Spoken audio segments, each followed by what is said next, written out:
Hello and welcome back. Today I'm going to give you a little update on the Boho.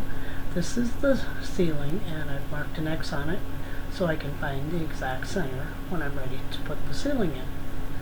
Now, the thing is, I need to be able to drill the light, and that's why I wanted to know where the center was, and I thought that the room would look really great with beams in it.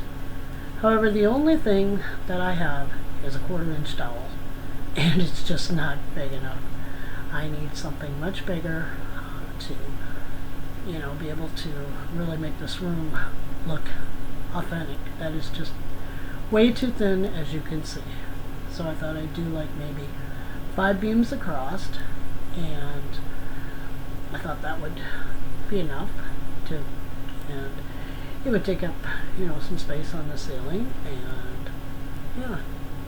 So the only problem is that if I center the middle beam, the light's going to be where the beam is. So I'm going to have to move the beam to one side or the other so that I can put the light right in the middle like I want to. So anyway, what I want to do with the beams once I do them is take something like this razor saw, scissors, whatever I can find, and rough it up because I want them to look old and aged. I think that would really add to the character of this room. So that's pretty much what's planned for the Boho room, and as soon as I go shopping, which I will be doing tomorrow, I'm going to see if I can find some dowels. Alright, so what we're going to start on today is the Aga surround, and I've left in my mistakes. I've left in the mistakes, and I tell you, this is a project where it's kind of forming as I go, so definitely not a tutorial of any type. So now I'm just measuring it to see where it sits on this piece of paper, and the paper is going to be the back, and I will glue the paper to the wall because it's going to be the back of this round for my Aga. So, and the Aga is obviously, I think it's made out of resin, and it's not really molded very evenly. Some of the sides have little spots where they bow out just a tiny bit, and I mean, I'm okay with that. I think it's adorable. It really didn't cost me a whole lot at all. So I'm still just trying to decide exactly where center is and how I'm going to do this, and now I'm marking out on here. And this is a piece of black foam board. I was originally going to use the foam board for the back of the Aga, but as you will see, I got all this work and then it's just for nothing because I changed my mind. As I said, it's a work that kind of develops as I go, and it's nothing set in stone on this because I'm doing it as I go. Okay, so anyway, now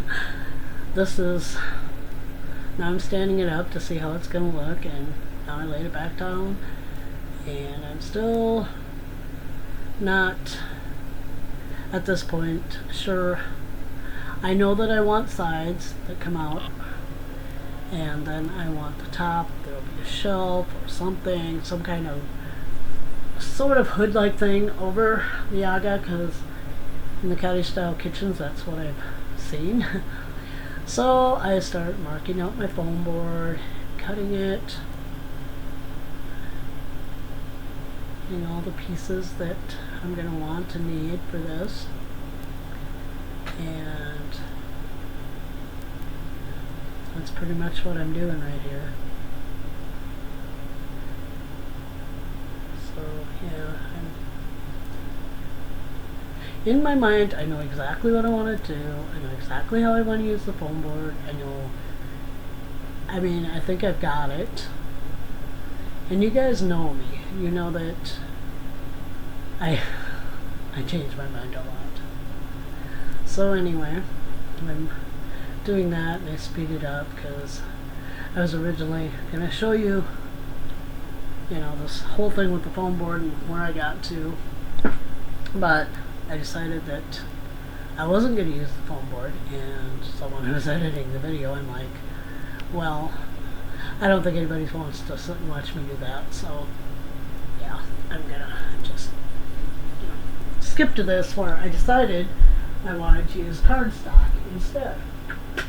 I decided that would be much thinner than the foam board, probably sturdier, and so I did cut a piece of foam board to use for the bottom, and I'm cutting 2 little pieces to support the top of it because I didn't figure I needed a lot of it. These are going to be closed. I may make them look like they have doors or windows, but they won't open. Doors or windows. Oh my gosh, listen to me. Doors or drawers. But if I make them look that way, they're not going to be opening. They're just going to be, for looks. So I'm gluing those 2 pieces on, and I do this with both of them because there'll be one on each side of the little aga. It'll be a little shelf-like thing. And so I was having trouble getting the ends of the foam board to want to stick to my cardstock. But anyway, I accomplished that finally, and now I'm going to do the same thing to the other piece of cardstock.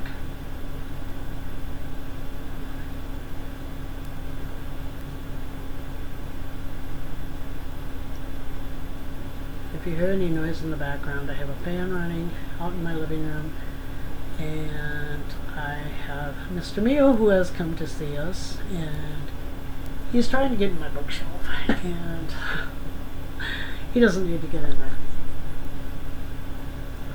So anyway, I'm just gluing those on, trying to keep them straight, keep them even with the top of it, so that when I put the piece up there, it's going to sit nice and flat and straight. And I'm just pushing it against the table, make sure everything is all lined up, and see, the one fell off because for some reason the foam board and the tacky glue just didn't want to stick to this cardstock I'm using. And I'm using the heavyweight craft cardstock for this. It really works the best.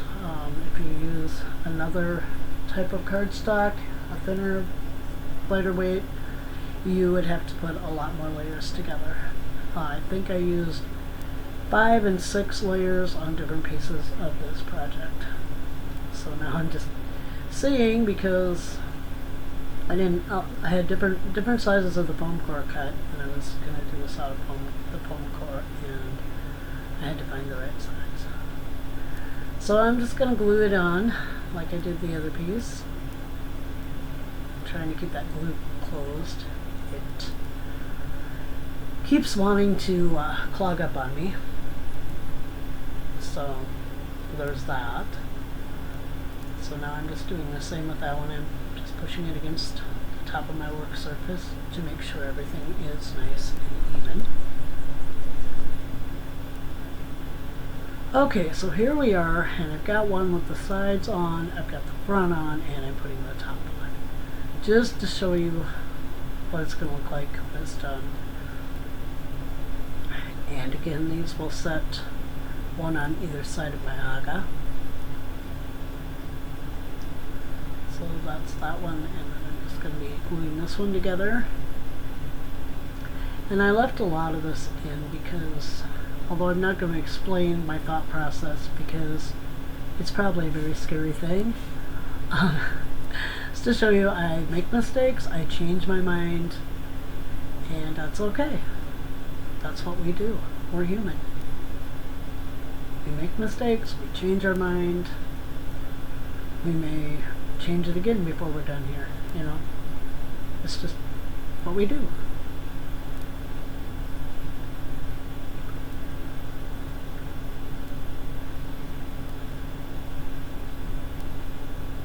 So now I'm just making sure everything is even and all lined up, because I'm checking that. I'm going to dry fit it first, make sure everything is the right size. So that'll be the front of it. I'm not enclosing the back because it's going to be against the piece of cardstock that I use instead of the foam board, which I was going to use. So I'm just putting some glue on there, and of course I have my glue bottle in the way. So yeah, I'm just going to glue that to the front. Just making sure it's on there, it's lined up with the top edge, not sticking up, so that when I put the top piece on there, that everything is just nice and even. And so I'm going to do that. I was going to put it right on the piece of cardstock, but decided I'd just glue it to the edges and those little pieces of foam board.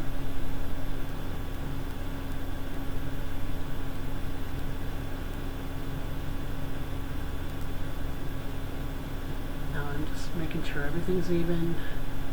Had a little bit of glue on my fingers. Everything all nice and even. Just checking to make sure everything is straight. And those are done. So now it's going to be on to the piece that's going to sit underneath. And I've already measured this out, and then I cut a couple more. Okay, so here's where I think I show you this, or try to show you. It's pretty hard to see. I cut a couple more pieces and I glued them to the middle, and I'm going to be painting that with gray because I've seen, you know, some English Aga things, and they always put something like slate or something underneath because they get very hot. So I'm just painting this with a kind of darkish gray, and then my little Aga will sit on there.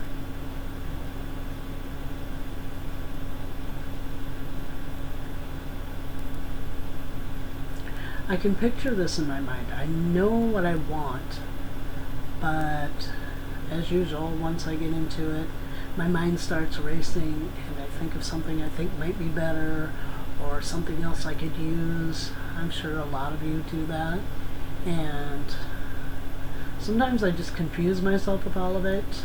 Sometimes I get some, you know, some really good ideas that way, and things turn out better than they would have with the original plan. And other times I'm like, why did I do this?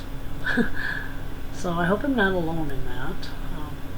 Yeah, I'm kind of indecisive sometimes.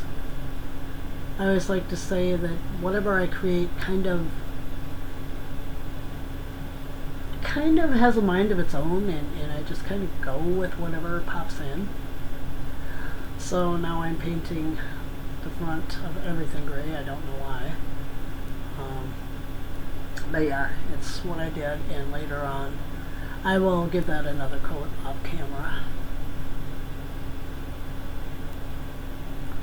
So now I'm just, and yes, the paint is still wet, but none of this is going to show anyway. So now I'm just looking, making sure that I have everything the right size, everything is going to be good, and now I'm back. So this is the piece of cardboard, and no, it is not very high. I didn't think this out very well. It's not very high, but it's going to work. And so now I'm going to show you, these are the tile, that was a tile page, but I'm going to go ahead and glue the tiles down to this piece of the crap cardstock. And so I'm just using my little spatula and making sure I get a nice thin coat of glue on there, no lumps or bumps, and making sure that I get it all the way out to all the edges, and just listening and smoothing it out and moving it around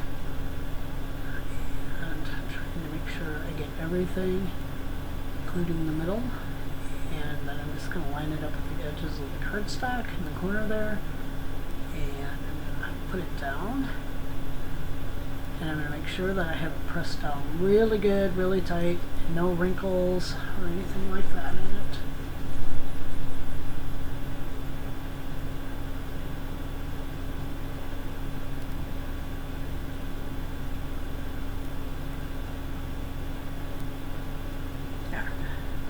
And to me it seems nice and smooth and it looks good. No wrinkles, no lumps, no bumps. We're good. The paper is a William Morris tile print. I got it from Tasman Bassett Art. She has a channel here on YouTube as well as an Etsy shop where you can purchase printable downloads. So this is now that, and I don't know why, but I took some Waverly chalk painted mineral and painted the background. This is not going to show because eventually I intend to grout this. So we're going to see how that goes because I am not good at it. The tiles are printed on just regular copy paper with an inkjet printer. And normally I have pretty good luck, you know, covering them with Mod Podge or doing stuff like that. And so I'm like, yeah, sure, why not tile it? And I'll grout it. And like I said, I've not done grouting before, so we'll see how that goes.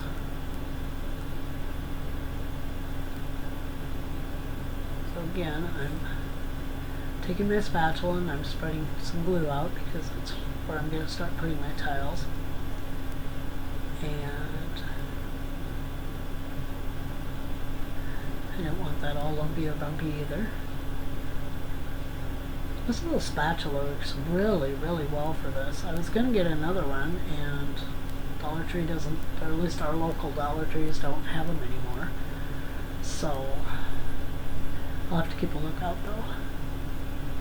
So now I'm trying to place these tiles, and it's driving me crazy because I can't get them even, I can't get them straight, and even though I used a paper cutter, they're not cut straight, not completely, and I'm just trying to get them lined up with the top edge, trying to get them spaced evenly, and it's going pretty good at this point now. And I'm trying to alternate the tiles, and while I was doing this, I thought there were only two different patterns of the tiles, but where the tiles look like older and more worn or kind of have that dirty look to them, I didn't realize that that one, although it's almost the same pattern as the other one with the swirl, is not exactly the same pattern. So yeah, that's it. I mean, it wouldn't be noticeable in the dollhouse once it's done, but I would know. But anyway, I just keep going on with this, and I'm not going all the way over to the edges because there will be something along the edges and you won't see the tiles anyway. So that's why I did not go all the way over to the edge, and going to keep laying these tiles, and I'm going to cut out here pretty soon, and I'll come back when I have them all on. And yes, this is rather flimsy. Okay, so I have the tiles on now, and not perfect. Some of them have bigger gaps, a few than others. Not exactly how I was hoping it would turn out, but it isn't real bad either. So now I'm just giving them a very light coat of Mod Podge so that when I grout, that I will be able to, you know, wipe the grout off. And I do give them a second coat before I start the grouting process. So I'm just right now trying to very lightly do it. Like I said, this is an inkjet printer. For some reason, on this one, I'm okay with most of the colors, but the blue ink will run. Browns are fine, greens are fine, and that, but the blue ink that this printer uses will run when it comes in contact with anything wet. And I let this dry, I think about a day and a half. The tiles I printed out of the sheet dry, and this is supposed to be the type of ink that, I know some of them call it XL, I'm not sure what this one calls it, but it's supposed to be more durable, and I find that's true in the most part, but the blue just does not like any little bit of moisture. So I do get too much Mod Podge on, but even after that it still is looking okay. The blue maybe ran just a little bit, but it wasn't enough so you could really tell. I could because I was up close to it, but you wouldn't notice it. So anyway, I'm going to let that coat dry, and then, as I said off camera, I will be putting a second coat on. This is a shelf I'm going to be using, and that's going to be the lowest shelf on there, and so that's going to fit right in there. I left a gap in the tiles to put it in between, and I was pretty okay with the way that's going to look because I have an idea of what I want to do underneath that shelf, and we'll see if it works. Okay, so now I'm mixing up some grout. So I decided to use plaster of Paris, and I'm just mixing it up in a Pringles lid because I didn't need very much, and I'm kind of guessing on the plaster to water ratio. And I did have to add some plaster already, and I have that, and I have a barely damp piece of paper towel, and I don't know why. I should have gave up at this point, honestly, because it is very hot in my craft room, and the plaster of Paris is like drying really quickly. I mean, really quick. So I mix some more water in and get it to a consistency that I think is going to make a good grout. And still mixing. Okay, so I think I've got it. So I'm going to apply it with the back of my palette knife. And as you'll see in a minute, this was a mistake. I should have quit. I should have just stopped right here because it's going on too thick and it's drying way too fast. But you guys know me, so I persist. Keep going. I want to get a few tiles, and then I'm going to wipe the grout because it is too thick and drying way too fast.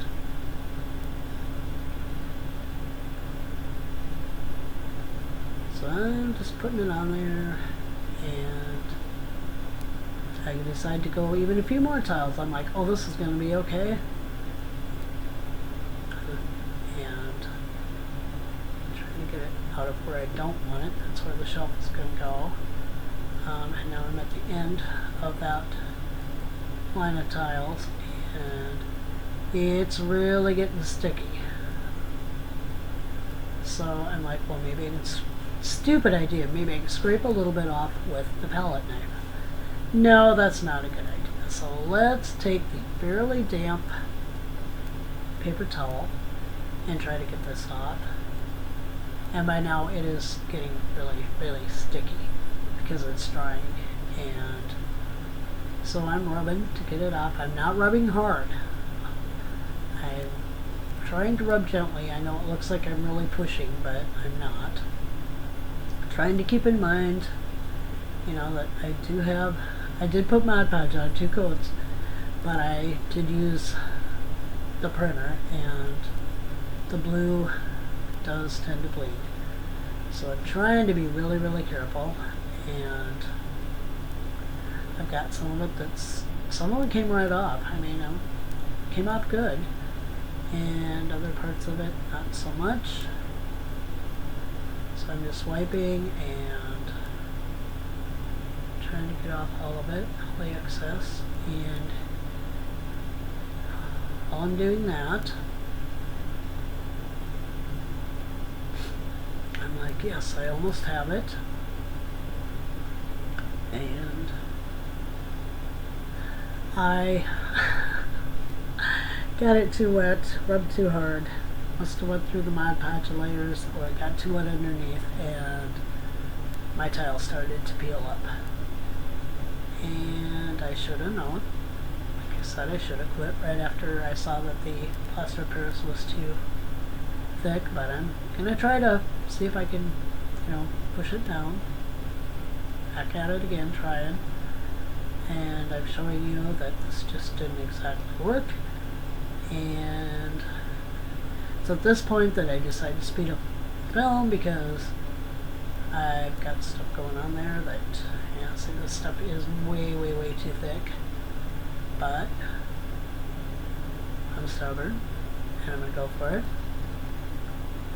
And I thought, well, if I work faster, and maybe if it's a little thicker, that'll be a good thing. Haha.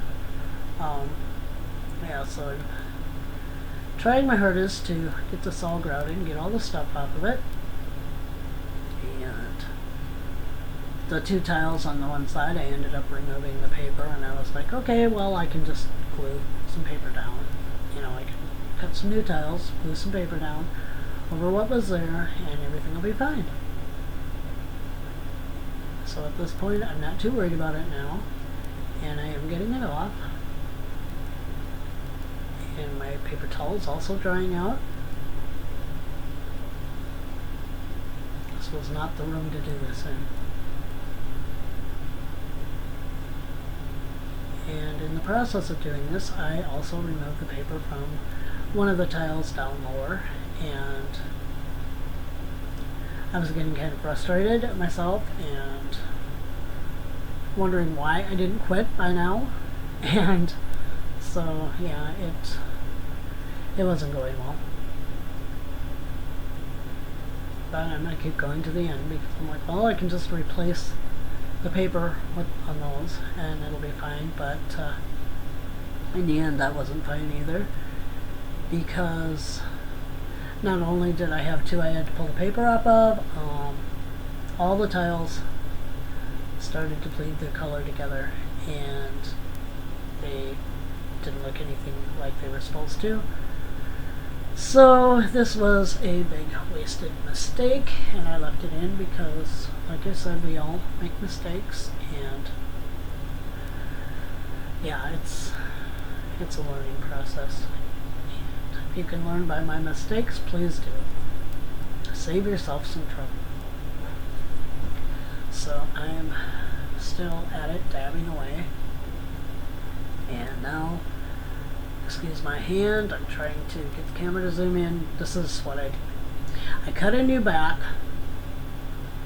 I glued the tiles on, and yeah, I just simply cut out a piece on the sheet, glued it onto another piece of cardstock, and I did that for both the top and the bottom, and I simply glued them onto a new piece of cardstock. And here I'm showing you, I really want the grout lines, and I don't have them now.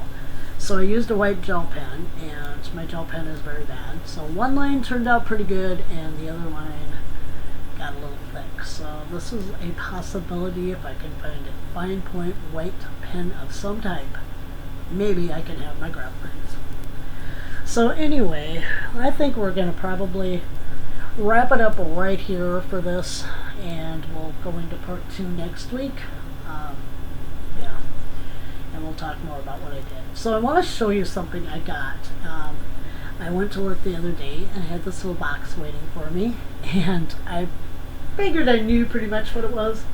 So this was from a very dear friend of mine, and she doesn't do miniatures, she is a landscape artist. And so anyway, I'm reading her note right now, and basically she's saying that she doesn't work in minis, which I know, and that she has a much greater appreciation for what I do with small things.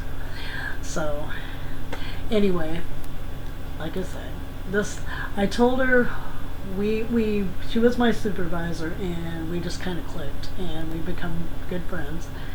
And I told her I wanted one of her miniature paintings, because the farmhouse is all about friends and family, making me something that I can put in that house, because a family lives there, and I want memories, and I want memories from people that I know and that I love.